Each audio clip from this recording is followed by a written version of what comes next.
you're a guy who's lived a very full life and has chosen to embrace some of those hard parts. We are a combination of yin and yang, just like you said. We can be creators and we can be destroyers. We have these moments in life where we start rolling down the hill and we're not in control anymore. And what are the tools that you have found for yourself, Yury, that have allowed you to just stop the rolling? For me, it always comes down to the number one thing. The number one thing is the breath. I was trying to breathe in a certain way to get myself to feel a certain thing. And it became so evidently clear in that moment. I was like, just feel it. Yoga is the path to self-realization. It's a science to step by step bring you to yourself. I just met this dude, beast of a man. And I'm like, dude, I just wrecked his $100,000 Yukon rental car. And I don't know if he has insurance. And I'm standing in the kitchen and he walks out and he's like, good morning. And I was like, hey, did you get the rental car insurance? And he's just like, why? Aloha, and welcome to another episode of the Embracing Human podcast. Before we begin the next episode, I'd like to take a quick moment to ask for your support in helping us grow our podcast. Take a moment to like, subscribe, or follow on whatever platform you're watching this on. Your engagement helps us to grow our platform as well as allows us to invite even more interesting interviews in the future. I hope you enjoy the following episode and wish that you gain insight, clarity, or knowledge about what it means for you to embrace being human. Welcome to another episode of the Embracing Human podcast. I'm here today with a dear friend, brother, and just an excellent human being. The man's name is Yury Opendik, and he holds a number of amazing titles, one including being the number one Wim Hof trainer in the world, and other titles that I believe to be equally, if not more important, such as father, such as husband, such as experienced meditator and yogi practitioner. This man has such a beautiful life story lived. And we're here today to learn a little slice of that journey, some of the tools and practices he picked up along the way to make that human experience just a little more exciting and joyful. I welcome you, Yury, and I thank you for being here with us today. Thank you so much for this introduction, Scott. I got to tell you, I'm very, very excited to be on your podcast. It's been a while since we had a chance to connect like this. My heart is open. I'm ready to share whatever comes up. Much gratitude for opening up this space like that, and let's get into it, my brother. Yeah, that's a beautiful place to start. You know, you said my heart is open, and I'd like for you to start maybe and you can take this how you want, of like, was your heart always this open, or what was the journey that you went on to open your heart in such a way? Well, it's been quite a journey for me. I probably will say no, it was not always this open. I was pretty closed up from about 10 years when I left Russia, where I was living with my mom. My parents were divorced for a number of years at the time, and my dad decided that I wanted to leave. I was given a choice, and I left with my dad to the United States. I immigrated. I was 10. And so from about 10 to about 26, when I started practicing yoga, was the school of life. Well, it was pretty rough. I had quite a few challenges getting to a place where I would look to open up my heart. And so yoga was definitely the start, where it started raising my awareness. And then, plant medicine work, which we discussed and we're both aware of, that was a big help for me, being that I had a lot of blockages and a lot of walls, and I really had to be a tough dude, to survive. So no, the answer is I wasn't always as open-hearted as I am right now. But to also maybe add to that even being in the space right now where I am, where I feel I've shedded a lot of these layers, there's also a side of me, right, that if need be, will be very tough and maybe even aggressive in certain situations. So I feel that it is a part of me, and it is also kind of my journey to stand up for myself, first of all, and then be in a position, if need be, to stand up for others that are not able to. So I do have a yin and yang combination of both, and I own it, and I'm totally okay with being straightforward sometimes and maybe being a little bit too direct, but it is part of me, and I'm embracing that part as well. Yeah, it's such a beautiful reminder, and I really appreciate you framing it that way, because I think oftentimes we experience people in this quote unquote healing world, and they a lot of times present as just this, I'm love and light and I have no shadow and I've done the work. And it's like, it rubs me in a very interesting way of like, what's really going on in there, of like, is this just a marketing campaign? And so I appreciate your willingness to accept those parts of you that some other people might not accept. And I think as you hold this title, of like the number one world Wim Hof trainer in the world, like the guy who, and we went through the same teacher training, so like you took it and ran.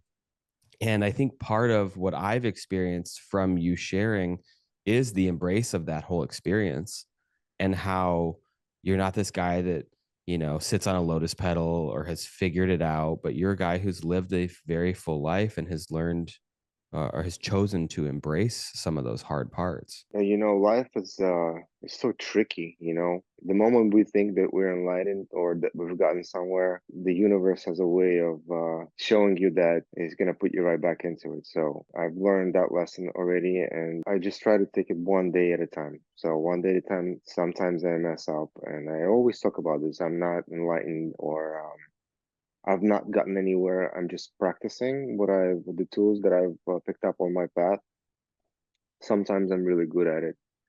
Sometimes my awareness is high, but kids will teach you that as, as patient as you think you may be, you're gonna lose it here and there. And so I've over the last couple of years, having a third child, I've lost it here and there, and sometimes I still keep losing it. But the awareness to remind myself to pick up where in this moment and to just keep going and to be gentle with myself, Mhm. um, and just keep trying, just keep practicing. That's all we can do. There's no destination. There's just the journey, and it's very unique and different for every single person. And where I am is only where I am.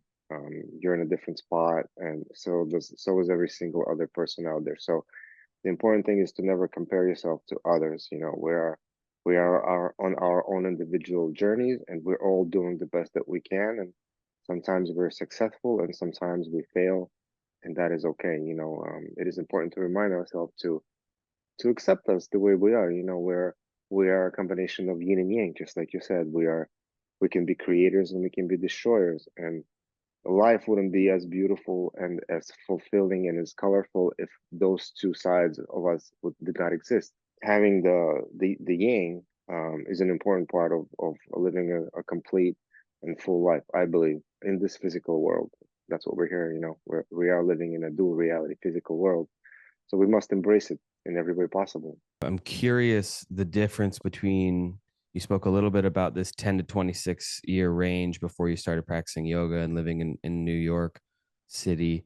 And I'm curious what losing it then looked like versus losing it now. Back then, losing it would mean I would get into physical confrontation with predominantly other alpha males, fighting or some other crap that would go on that path of kind of living in the 90s in Brooklyn, New York. There was quite a lot of lone wolves out there who wanted to take advantage of me, and taught me a lot to stand up for myself. At some point when I was really, really young, I felt like a victim, because I felt like I was alone. And so I had to grow up all these walls. And working with plant medicine really showed me that the true strength is owning up to your weaknesses, and not kind of like putting them under the carpet in a way, letting them come up to the consciousness, and being aware of them, and accepting them, and allowing that is a part of me that happened to me, and it's okay, so now I'm shifting a little bit to these years. I'm in my mid 40s right now. Losing it right now would be raising my voice to my children.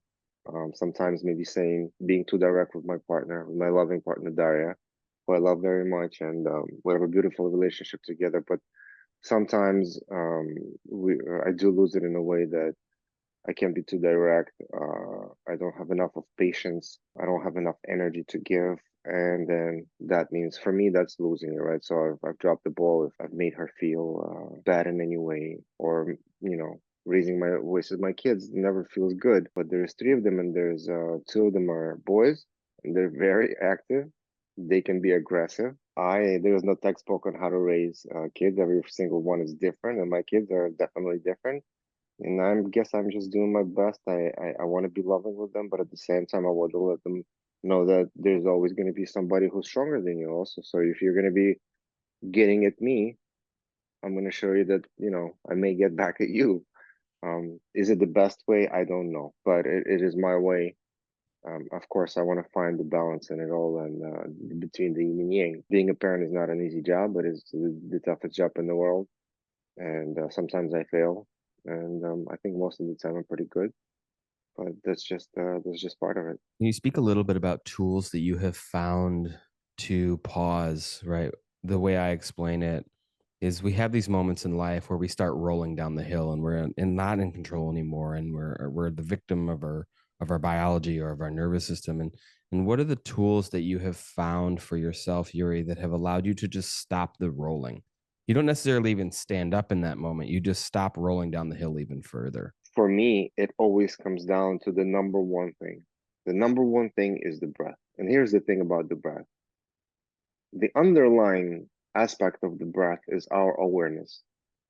So when we have enough awareness to remind ourselves that we have the breath, that we can take a breath, and that we can begin to at least watch the breath and watch ourselves and kind of zoom out a little bit from the body or bring the attention into the body.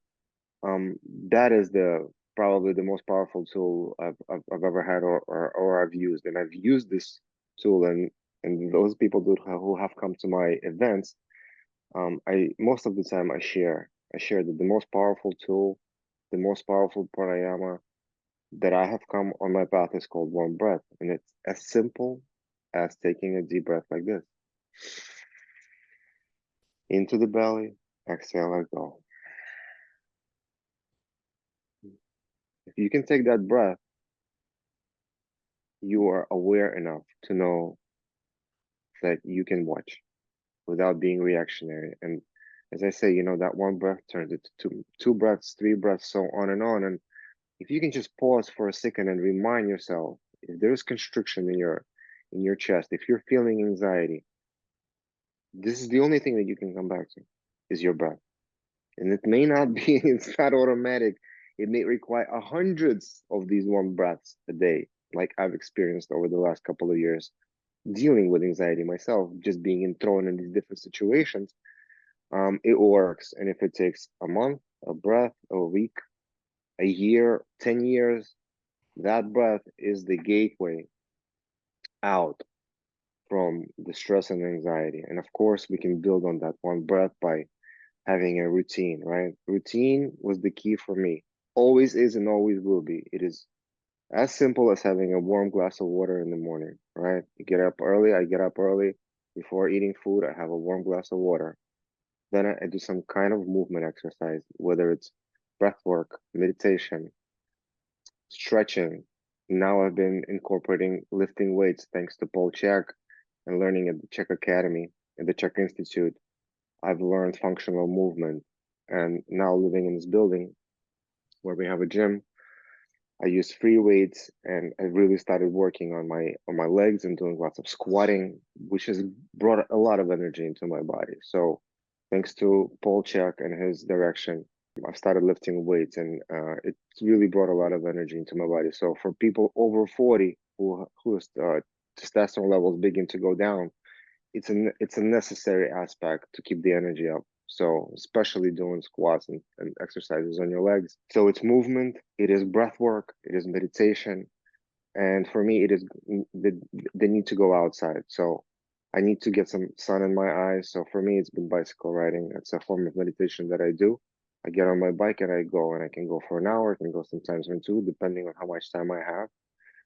And then of course is the cold plunge in the morning. How can I not mention that? That's the first thing I do before I leave the house. I do a cold plunge. 2 to 3 minutes is all I need. I don't need to push any limits, push any boundaries, set any records. Consistency is what it is for me. And then it's sauna in the evening, right? Sauna is an incredible way to release toxins and release stress. Sauna has been a savior for me. So it's If I can do hot, cold, amazing. If I can just do 20, 30 minutes in the evening before bed of sauna, it does it for me. It does it for me. Sauna is incredible. And so having all these holistic practices integrated into my daily routine almost every single day has been the way for me. And there's others, but I just touched up on the major ones. And, you know, I talk about the sun and I talk about grounding, and it's all there. You know, how much time are we willing to invest into ourselves, into our health, and say that, listen, my mental health is important. And I'm just not gonna go to a doctor and say, you know, doctor, I'm experiencing anxiety. Can I have some antidepressants or whatever? That's just not the way. The way is through actually doing something about it, to taking responsibility of your own life and of your own actions, and then investing time. The most precious commodity that we have is time. Are you important? Is my mental health important? I'm a giver. I'm of service to my family, to my kids. But if I give too much and not give anything to myself, I don't have anything to give. I'm empty. And so it is a reminder to, I need to fill my cup. I do. And my partner, my wife, Daria, she understands it because she needs to fill her cup. And we're both working together to, for me to give her time off from, you know, being a mom, and her giving me time off from being a dad, so that I can fill my cup, so that I can come back to the family and that I have more to give. It's almost a non-negotiable. My daily routine, almost a non-negotiable, and I say almost because I have to be flexible. You know, things happen, right? But when I don't, I know how I feel, and so I have to come back and make an effort to do something for myself, to recharge my batteries, whole body, mind, body, spirit, so that I can come back and do it again. It's important. You mentioned Paul Chek. We obviously share the teacher Wim Hof. I'm curious along the way who else, or and if you want to speak on them, you can too. Who else has been some of your greatest teachers? The two I most of the time speak of is Wim and Paul. So Wim was, it is a beautiful soul. Wim really inspired me. Wim is like, he's just pure energy, pure positivity. Let's go, try this. You can do it. And I love that. Like what I had in Poland in 2020 with him was life changing. Wim really, like, he was he was so open with me. He was so encouraging. I had a back injury, but as I got into Poland, and I was really in pain. And Wim was just really inspiring me that you're gonna be okay. We're gonna be dancing in that mountain. I remember him telling me that, and we in fact were dancing on the top of that mountain on day 5. He really gave me so much, and he inspired me. And once I had come back from Poland, I was healing my back injury, and really, COVID started exactly on the day we got back from the Wim Hof Method Academy, in fact, March 16th. And so this guy, Paul Chek, comes on my radar, and I started researching him. And Paul is he's just a library. Paul is very different from Wim. Paul has read probably thousands of books, and not only read them, he remembers most of them. Paul is not only a physical kinesiology training specialist. Paul is also a medicine man, knows so much about the human body, from all these mental, spiritual, physical, emotional systems. And once I started, you know, when signed up to the Czech Institute, I started integrating all these beautiful different aspects of the human body into my practice. Eating, proper eating, tuning into your body, drinking proper water, you know, simple things, but things that we don't really look at, you know, in the Western world. So Paul has really been my mentor and my guiding light in all these things, and I'm so grateful to Paul for being this light, true inspiration and true wisdom and knowledge on my path. And so these are the two that I most of the time speak about. But there is a third teacher that I most often don't talk about on social media, but I do mention him at my private events and my retreats and workshops.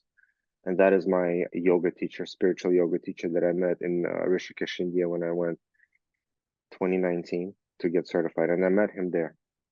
His name is Neeraj. I just felt an instantaneous connection to his being. And I say this that when I met him, when he was lecturing, he was really translucent, and he was transferring information through his being. It was very powerful. I had a really beautiful, deep connection with him, and I have kept that connection after I had left Rishikesh. He's a big part of my spiritual development in the yoga philosophy. I learned a lot from him. He shared a lot over that month in India. So these three teachers are big, had a really big impact on my life and what I share when I meet people, right? So I always want to incorporate different aspects of holistic health, whether it's physical, spiritual, emotional, mental. I'm here to remind you that we're not just one thing. We're a combination of all these things, and all these things need to be looked at, need to be evaluated and acknowledged. And when something is a little bit out of balance or a little bit out of whack, we usually get sick, or we feel depression, or the body is telling us that we need to make a change. So it's about finding the balance in life and in all these systems that are working together to be healthy in all these aspects. You mentioned this balance, this harmony of the physical, mental, emotional, spiritual components of life. And I was going to ask you this question and kind of teed it up well of like, so you talked about being on this yogic journey for the better part of 2 decades. And I'm curious to you, I know in Western society, when someone says the word yoga, they think of downward facing dog. They think of a Lululemon class, right? Like that type of stuff, or Lululemon clothes in a hot yoga class. And to Yury, what is yoga? To me, yoga is the path to self-realization. For sure, hands down, yoga is a system, is a scientific, it's a science to step by step bring you to yourself, bring you to realize that everything is within you. Everything is within us. It's always been, and that it always will be. But it requires a gradual, step by step forward path to realizing yourself. And when you get there to the eighth limb of yoga, which is samadhi, unification of body, mind, spirit, the yoga says this is just the beginning. You haven't gotten anywhere. Now it is your responsibility to live it, to actually be it in every moment and every day of your life. And enlightenment, right? That's that's pretty much it. We may all feel enlightened at some point in time in our lives, but it doesn't mean that you're enlightened. If you're living it, then maybe you could consider yourself enlightened. But I don't know many people I haven't met that are living it every moment. We've all experienced it, which is great. We're touched upon it, but the true yoga, the true it is to embody it, to be an open soul, to be an open heart, to not have any kind of aggression in your life or in your body, and really become so aware that you can just zoom out and that you're untouchable. But hey, we're not living in a cave. I used to live in New York City. It's pretty rough and it can't get to you. Right now we're living in Miami. I'll tell you, it's a little bit quieter, but it's got its own challenges.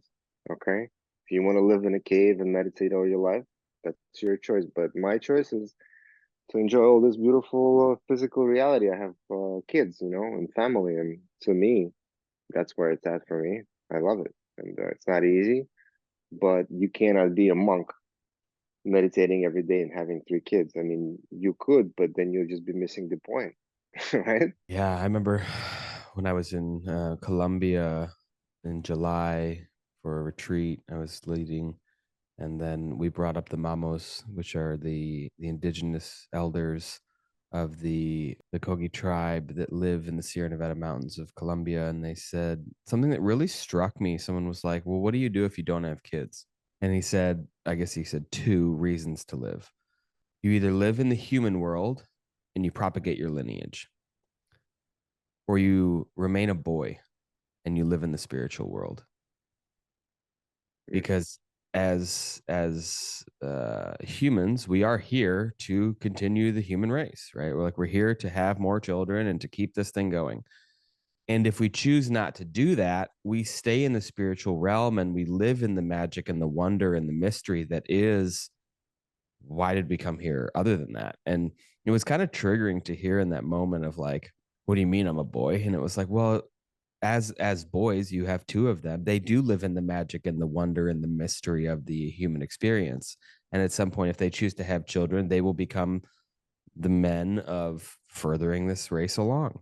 And it's a really interesting exploration. And I'm curious if you could talk a little bit about your journey with plant medicine and some of the ways or the reason you found it as a modality, but then some of the eye-opening perspective shifts that you had as a product of it. When I talk about plant medicine, and particularly ayahuasca, this is the medicine that I've been working with.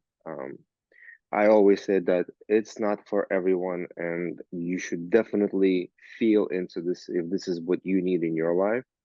But for me, having so much blockages and so much, childhood trauma, it was really a powerful tool to as a mirror, right? So the way ayahuasca works is that you're going to sit in ceremony for, let's say 5 to 7 hours or so, and then you're going to have some really rough times where it could come up and that you're purging and releasing some energy from your body.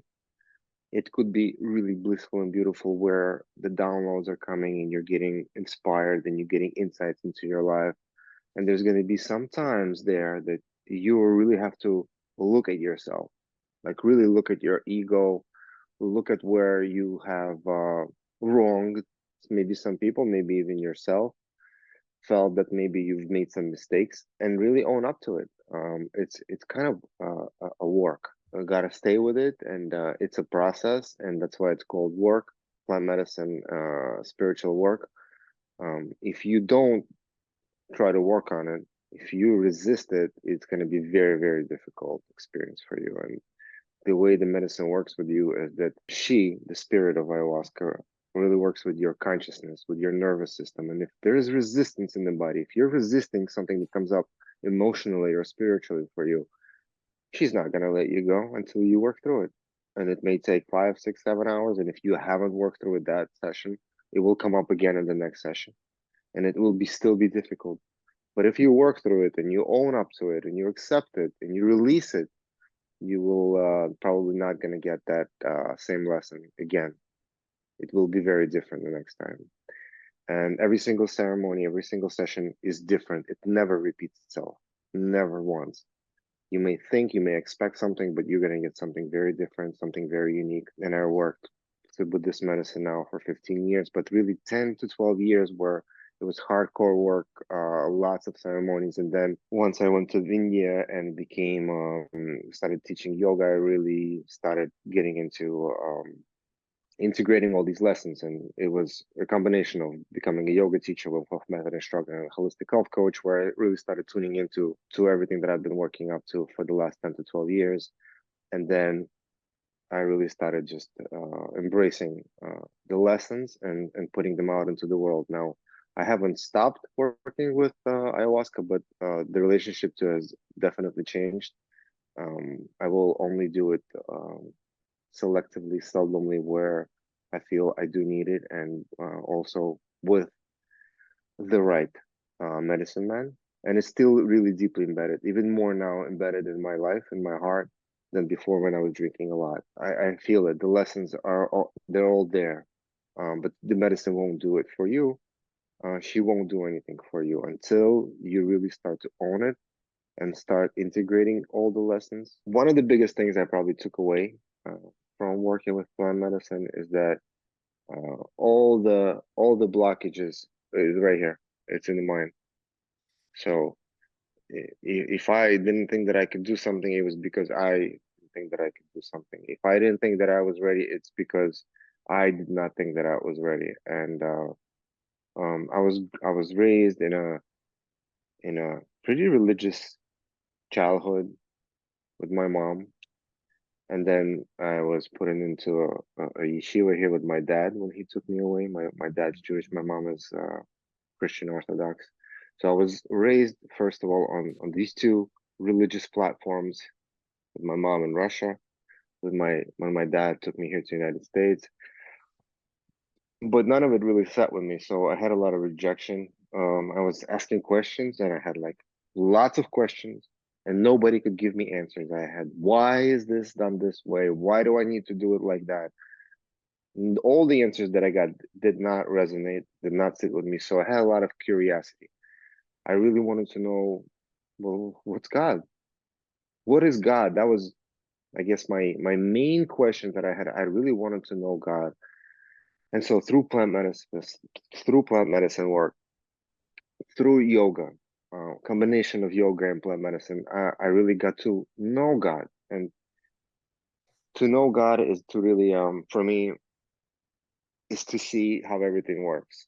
That the universe doesn't know and know from a yes. You decide to do with your life. It is what you think about it. If you think that you won't get healed until you get a shot, or you won't heal, or you won't get better until you get this surgery, or as an example, God won't forgive you if you don't put a candle here at the altar, or if you don't go see the Father to forgive you of your sins.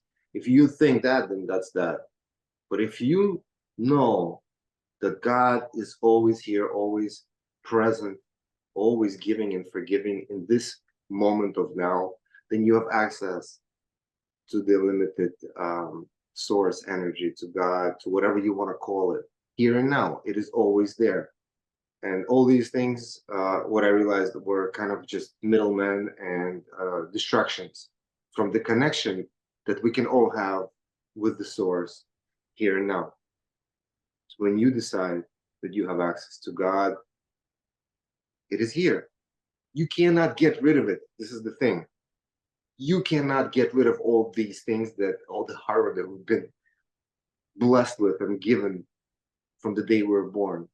Now, the software that might have been installed in your mind can become a blockage, can separate you from the source, and can lead you to believe that you need to do all these things to get to where you need to go, or to access God. So it's a software, a bug that needs to be uninstalled, in my view. And I'm not dissing on any people that are religious or have different ways to get to God. If you feel like you found access to source, and you have access to your heart, then beautiful. That it works for me. For me, it didn't work, and I had a lot of questions. So that spiritual work was probably one of the biggest things that I realized on my ayahuasca and plant medicine journeys, is that everything is here now. It is up to me to decide whether I am willing to access it, and I'm willing to become aware that it is there, without giving the responsibility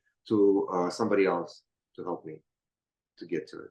One of the things you mentioned was about this, using plant medicines, and for a lot of people that don't understand this, like one of the chemical compounds that is present in plant medicine is dimethyltryptamine, or DMT, which is the chemical compound that is secreted when we dream. I read something recently that was really profound, that was second to the brain, the lungs create the most DMT, which I think is really important when it comes to individuals who want to experience these transcendental moments, that aren't interested in breath work, or that aren't interested in plant medicine, because breath work is another powerful tool. For me, I believe, and have experienced it this way, that breath work has been the most powerful experiences of my entire life, more than ayahuasca, more than magic mushrooms. Breath work for me has been a tool to get me to the door of that source energy. And I would be remiss if we didn't talk a bit about breath work and breath work practices, and ways in which you have found, teaching thousands of individuals by now, of breathwork modalities, and helping them surpass some of the blockages. Right, when we do this breath work, the nervous system gets activated, and the movie theater in our mind starts playing, and sometimes people are like, you know what, I can't go there, or this feeling in my body. Having done hundreds, if not thousands, of breathwork sessions for others now as that space holder, what is some of your, I don't like using the word advice, some of your perspective on getting the most out of a breathwork practice, and but I'll say giving ourselves the most out of our breathwork practice? Breathwork for me, once I've started actually really practicing this intense Wim Hof breathwork and Wim Hof style other breathworks, what I realized is that I can tap in to almost exactly the same, if not even more, just like you said, than on plant medicine, which is we have, indigenous DMT in our bodies and we can access it. There is no kind of science, or maybe there is, but there's nothing like, oh, we've, 100% know that it works that way. But what it feels like to me, is that it is the same access, the same gateway into myself as with plant medicine. And doing breath work really facilitates that experience. And then you can have visions, you can have insights and downloads. And here's the best thing about breath work versus doing plant medicine is that some people are not ready for plant medicine. It could be too rough, too traumatic, uh, too much of a dose. They overdose quite often. But with breath work, it is so organic and it's very easy to integrate into your life. So everybody comes back very safe. There are no side effects, only really good ones. And so what I realized with breathwork is it is that gateway. And the only difference with the breathwork is really, I feel, the energy of the person guiding it. And if I had to say one thing, right, that one thing, Scott, that you just asked me about, it is that I will say that focus not on the how, but focus on the what. What are you doing in this breathwork session? What is your intention? Mm-hmm. If you focus on what you're there to do and just breathe, not how, because there's all these hows, right? And people get too technical. Am I doing it right? Oh, I'm probably not doing it right. I'm doing it wrong. This is where it all just goes down the hole. Yes. Trust yourself that you are doing it right. And we have all these different ways of getting there. Mm-hmm. Your way is your way. So why don't you just embrace it and just go with it and focus on the what? And you will get there if you focus on the what. Yeah, it reminded me. I'll share a little bit about. I was in a breathwork practice on Saturday night this week, and I was breathing, and I had a lot of emotions stored up in me that I really wanted to express, and I was breathing really hard, just going for it.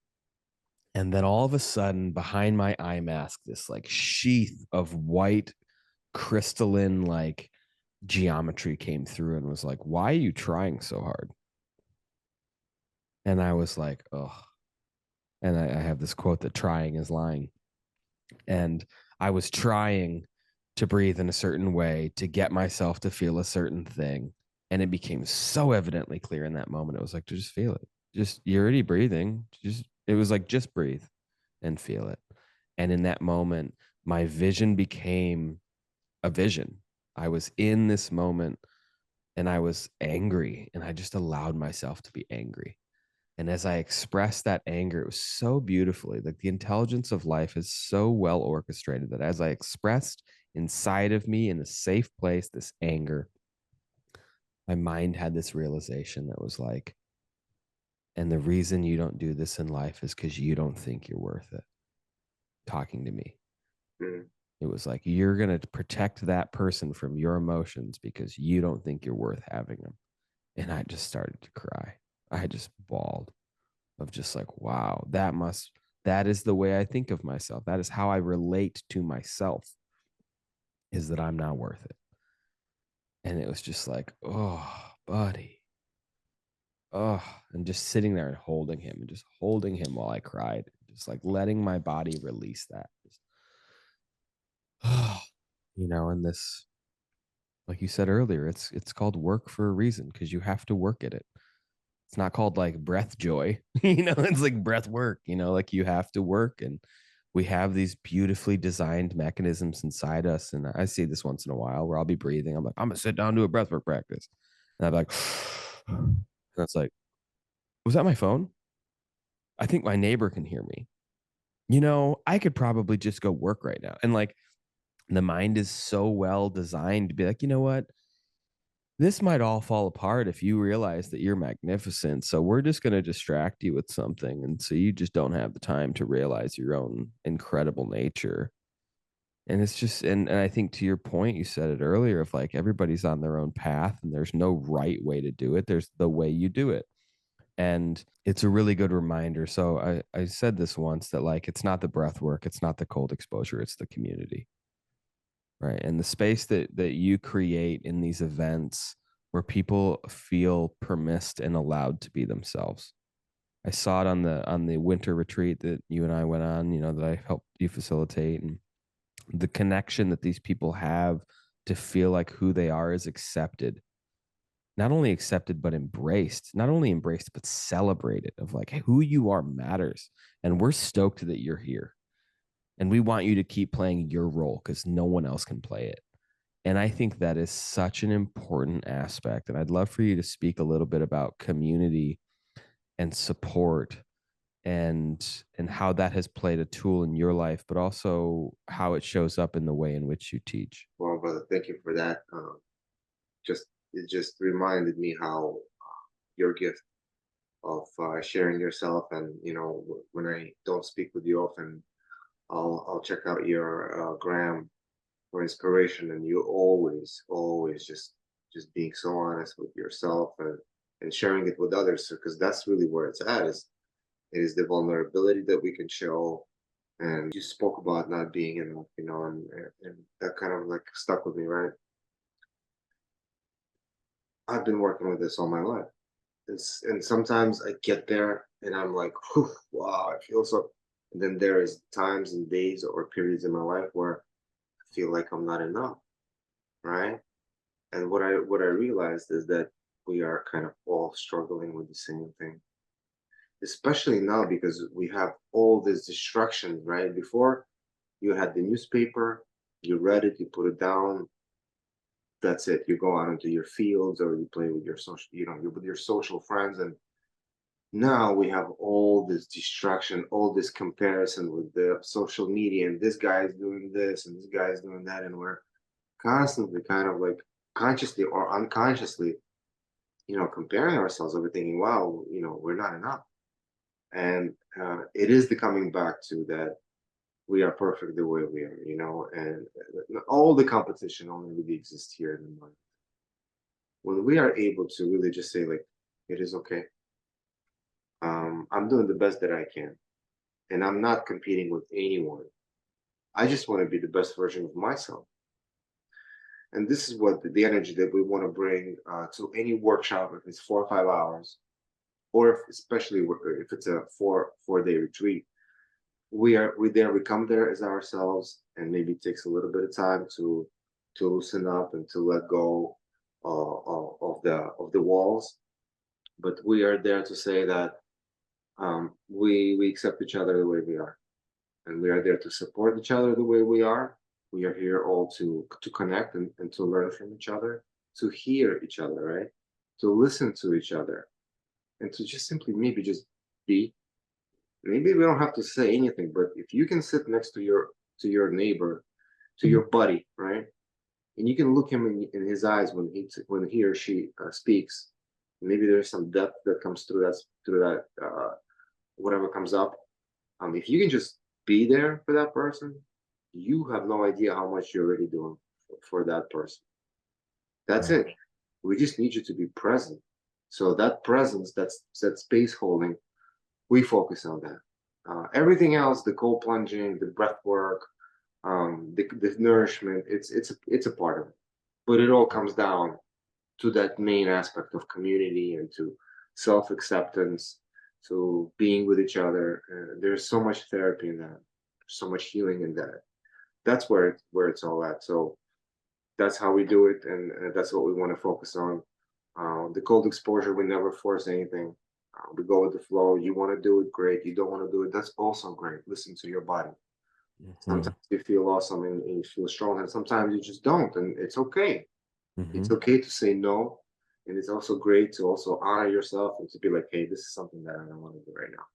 Mm-hmm. Even better when somebody does Mm-hmm. that, I'm like, well, kudos to you, my friend, listening to your body. Yeah. But hey, we're here just to push you a little bit beyond your limits and to help you realize that you can do more than you think that you can. But all the work really comes down to just being yourself. Yes. 100%. It it reminded me of just such a vivid memory when we were in Kerhonkson 2 years ago now. Um, we had an individual who didn't want to do the cold exposure one day, so she stayed back and made lunch and dinner with Gina. And the warm reception of her and her power was like great. There wasn't a single person, I don't think, that was like, "What are you doing?" And oh, you're just giving up. It was like, love that. Like that's so loving for you to choose yourself, and that cascade in power of how she chose her life afterwards. Like she's a completely different human now, and I'm sure she'll listen to this and know exactly who, and it's so beautiful. Like it's so incredible to see what happens when we see that we're the gift the world's been waiting for us to have, Right. and it please, No, yeah, yeah. I was just gonna say that that person you're talking of had an incredibly transformational journey after the retreat, and it is so beautiful that we have the ability to listen to ourselves and not have this like peer pressure. We had this at this retreat, by the way, Scott. We remember you every single time, and I've been blessed. And the fact that people come back. I've had Larry was there for the third time for third year in a row. Clyde, second time. Manny, Bailey, Evgenia. These are the people that have been to the retreat before and they came back, and we remember you. We remember other people who have been there because we are connected. We become like family. And Mhm. for the first time, we decided to do this year. We decided to do a bare-chested hike, right? So Mhm. it was a very cold day, sunny, but very cold. We did a beautiful hike in the mountains, and then we had a little surprise for everyone. We came to this other beautiful spot, and we had an opportunity to do a cold exposure. So everybody has already, kind of did cold exposure. For some, it was, they had enough, right? And we gave them an opportunity to listen in, to feel into their hearts if they want to do it. And four people decided that they weren't going to do it, and that was so beautiful. And so Mhm. about 8 or 9 of us, and so the instructors joined in, myself, Rob, and Irene. We all got in with the group, and it was an incredible experience. And we all did the warm ups, and but the whole point about it is to be okay to listen to your body. Nothing is ever forced. And to those four people that stayed out of the water, I was like, you guys, I love that. I love Mhm. that. There is no need to push it. Like with cold exposure, this is the misconception number one: do it too often or stay too long. Okay. Mhm. You don't ever need to do it too often.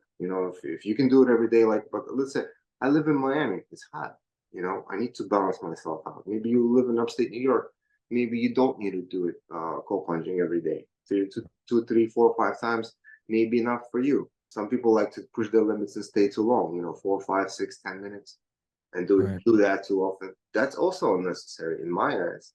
Where's the Yeah. benefits of that? Maybe it's becoming detrimental to your body. Maybe you overdo too much cold and you maybe need to bring more heat. So any medicine can become poison. It's Mhm. finding that middle ground and listening to your body. And we promote that at the retreat, that listen to your body, don't force it. If it feels good, if it feels right, do it. If it doesn't, don't. Everything is okay and perfect the way you decided it is for you. So you mentioned something in that last discussion about these four individuals who said, no to the extended cold exposure that was quote unquote unnecessary for them, and it reminded me of this difficulty that so many of us have with what I'll call speaking our truth, with owning who we are.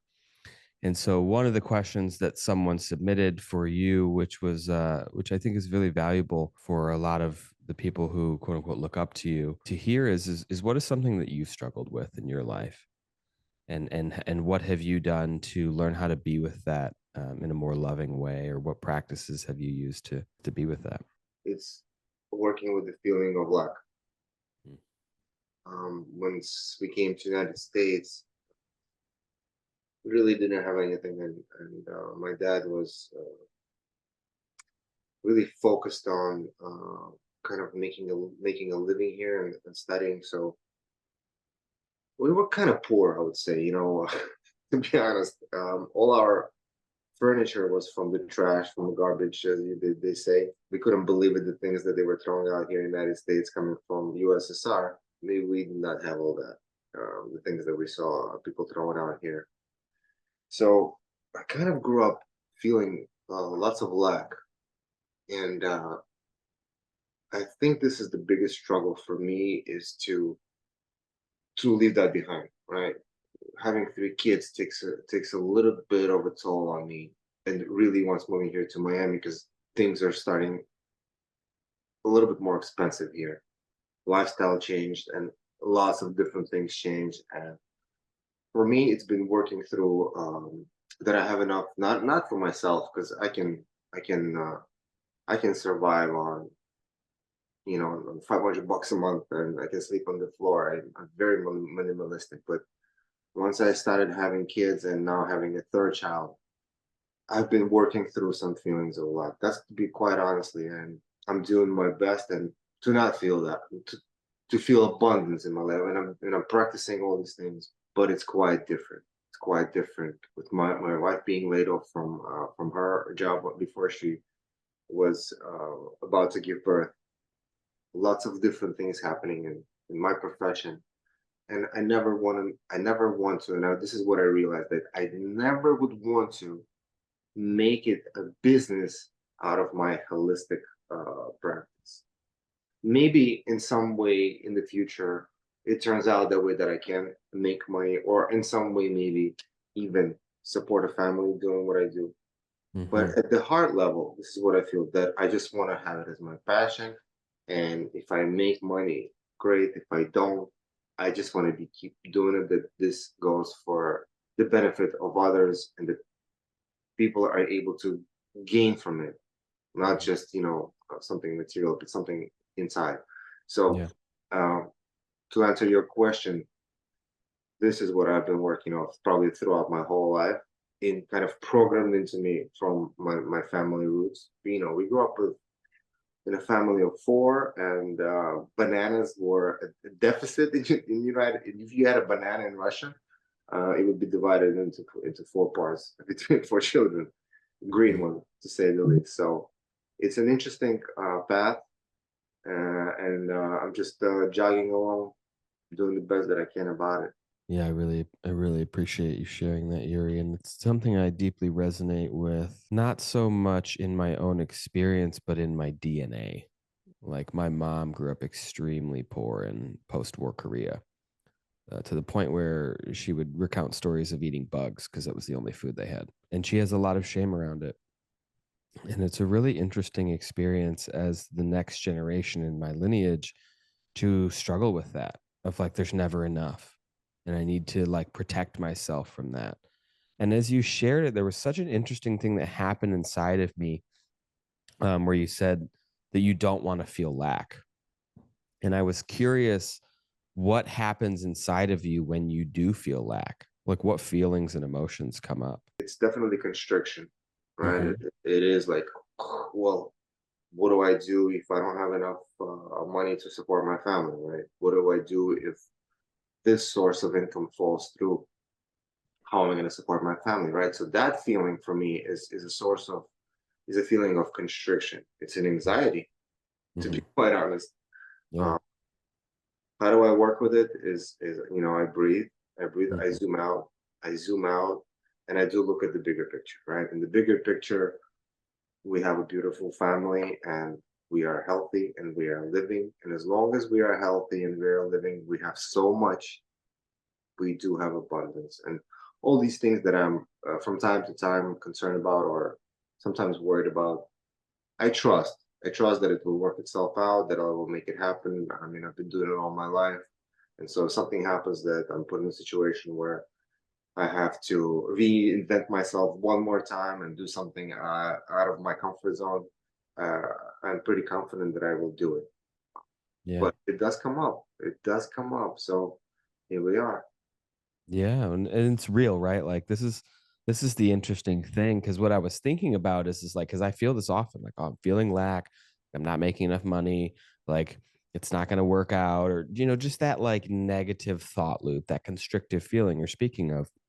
And just when you were sharing that, the question that popped into me, which I'm not saying I'm there yet because this isn't my practice, but what if it was, which is, what if when I felt lack, I felt excited? Hmm. Is that possible that I could be like, wow, I am perceiving that I don't have enough right now. And I'm forgetting that I'm powerful enough to create it, and the way I currently relate to it is like, ugh, I have to go create it.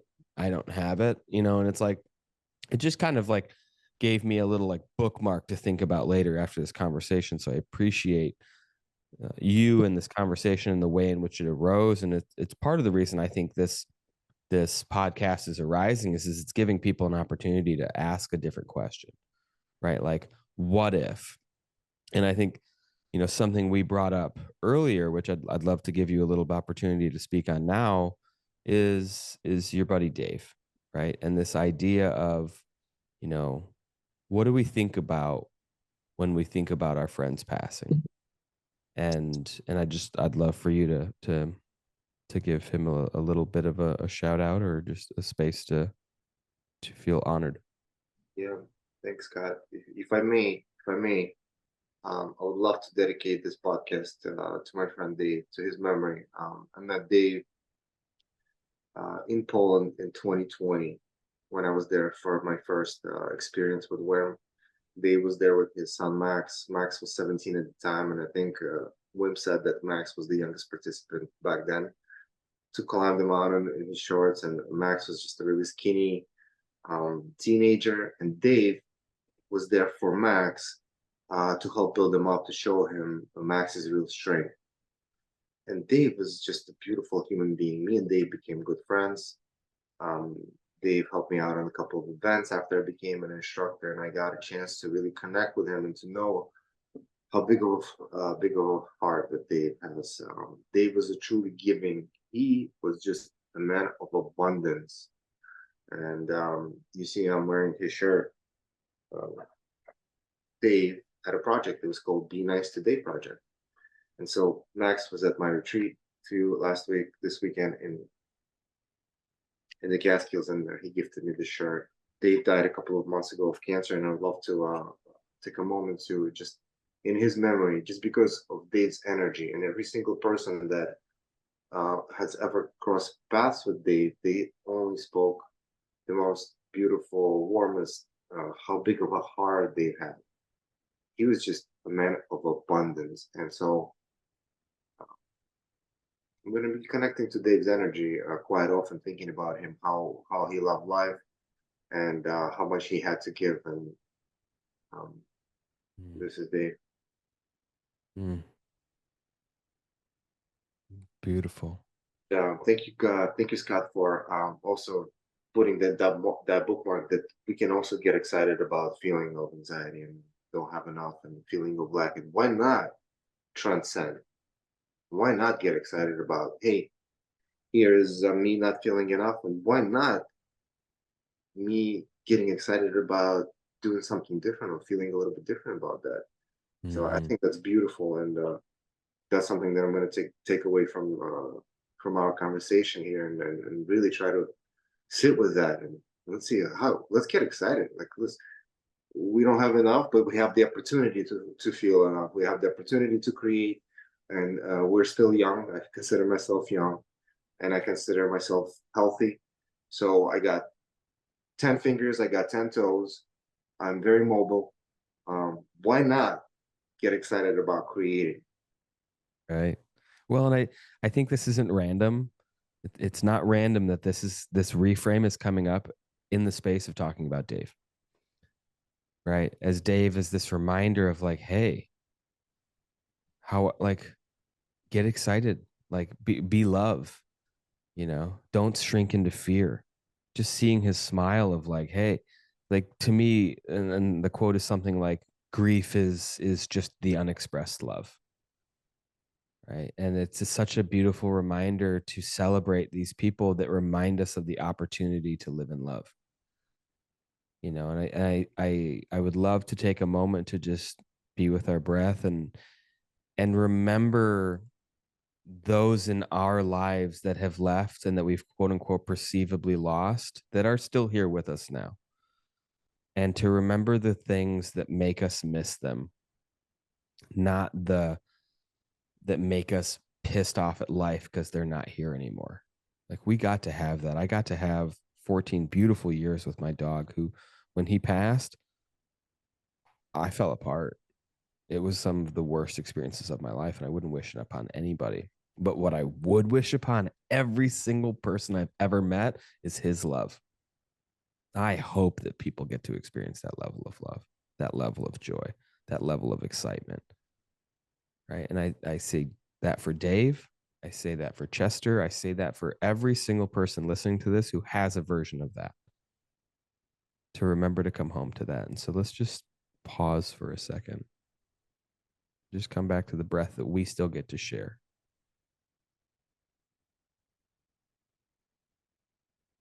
So beautifully said, Scott. Thank you.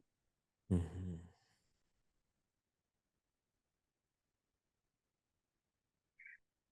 You know, I love animals, and you know, when people that have animals, I have lots of friends, and they ask me, why don't you get a cat and a dog? And I tell them, I got kids, and I can Got 3 monkeys.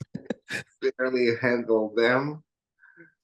To bring another child into our family would be quite a lot. Although, you know, I do love animals, and I think they truly are best friends. There's always unconditional love. And I got my friend Murat has a long-haired German Shepherd, and that dog is just magnificent. And maybe one day, but I can totally see how it is another child in the family. So it's a lot of responsibility. Yeah. Yeah. It's so interesting, right? Like, I just, to take a step back to that breath we took in that moment when I closed my eyes, my first thought, which I'm just going to apologize to my listenership for not thinking more of you. My first thought was someone's going to turn this podcast off. And I was like, you know what? This could be the moment that changes someone's life. This could be the moment to see that I can pause and take a breath and just be and to celebrate something that's really hard. And it's I'm so grateful for this practice of putting this podcast out there, because it's such an opportunity to show that for myself that like my voice is needed out in the world, that this conversation is needed, because I truly believe I have a gift of talking about some things that most people don't want to talk about, but doing it in a way where they're like, oh, I could actually like see how I could embrace that. And I say that because, you know, it's hard to live life on purpose. What I'm thinking about like in this moment was last year when you asked me back to the retreat, and I was like, I can't. Like I can, but it's going to cost us an exponential amount more because of where I'm living. And you had to own your truth too, of like, I can't bring you. And we both had a level of like sadness and grief of like, well, that's a bummer, you know. But in order for us to live in our power and live in our truth, this is what has to happen right now, currently, not forever, not, oh, this is what they're going to think about me. That it's just, this is the decision that is being made in this moment, and there's no meaning associated with it. And I think there's something really beautiful for that, that we're all seeing right now, is like, I get to choose how my life unfolds. You know, so many of us think that we're a victim to our perspective. And it's like, no, like we get to choose how we want our life to be. And I really, truly believe that. And there might be some work involved, and there might be some hard conversations, and there might be some tears or some fears or whatever. But the bottom line is I don't believe in a God that came that brought us here to suffer. I believe I chose this existence with these people around me to learn more about myself and who I am. And I believe that with a very pure, loving intent. And I just, I'm so grateful for the, you know, the 27 of us of the class of 54, whatever the number was, that said, yeah, well, we're going to go to Estes Park, Colorado. And yeah, maybe we don't climb the mountain with Wim. So what? Like that was such an epic opportunity of individuals. And I've never shared this story publicly, but shout out to Philip Aldridge for letting me borrow his rental car to drive up to my cabin, because the next day I crashed the rental car. I drove over a boulder and destroyed the undercarriage of this car, to the point where when we went and did our 8 minutes in Estes Lake, he was driving the car back and the steering wheel was like this. And I was terrified. I just met this dude. He's this like big, just beast of a man. And I'm like, dude, I just wrecked his $100,000 Yukon rental car, and I don't know if he has insurance. And so I drive the car back down, and I'm standing in the kitchen, and he walks out and he's like, "Good morning." And I was like, "Hey, did you get the rental car insurance?" And he's just like, "Why?" And I just owned it. I was like, "Well, it was snowing a lot and I couldn't see the boulder that I drove over." And he told me after we went outside and inspected the car, and the car looked fine. He told me afterwards, like, "Bro, I respected you so much in that moment for just owning it. Not pretending, not trying to cover it up, but just being like, this happened." And I think there's something so beautiful about us as men having other safe males in our sphere to be like, "Hey, I don't feel that big right now." And to have the other man be like, "I hear you and I'm with you." Not, "Well, bro, but do you see how big you are?" And like, let me reframe that, being like, "Yeah, I know that feels like shit sometimes." And that camaraderie, that brotherhood, I think is so crucial. It is, brother. And to echo on that, just to say that you do have a gift. You do have a gift of opening up in such a way, and showing your masculinity in such a gentle and powerful way for other people to open up. It is a gift, Scott, and I hope you own it totally, and you just go with it more and more and more, because you maybe you know this, but you have an idea that you are helping so many people just by being yourself, and this is all that we can do. We are all very different, but staying true to yourself, staying honest with yourself, it is the only way. And other people may not like us. Other people may say, Yuri may be this, or Yuri may be that, and I'm okay with that. As long as I know that it is good here with me, I'm good, and I'm just gonna keep going with that. And it's okay to be different. It's okay to be different. And shout out to Phil, Overkill Phil.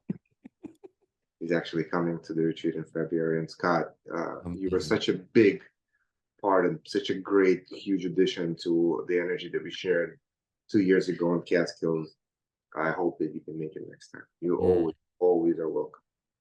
Noted for sure. And what a great time. we were pretty lucky in Colorado. We had only 20 of us. It was COVID. Nobody wanted to go anywhere. Nobody was willing to do any workshops or Right. Colorado to get certified. And 20 people from North America decided to do that. So very amazing time. Matt was there, Ely, Dr. Trish, Doug got lucked out. So lucky. And then Wim called in with a giraffe head. Taxidermy giraffe head on his head. I'm like, what is this man? That's so incredible. Okay. Couple more and then we'll wrap it up here. What was and continues to be your inspiration for what you're doing? Hands down, my family.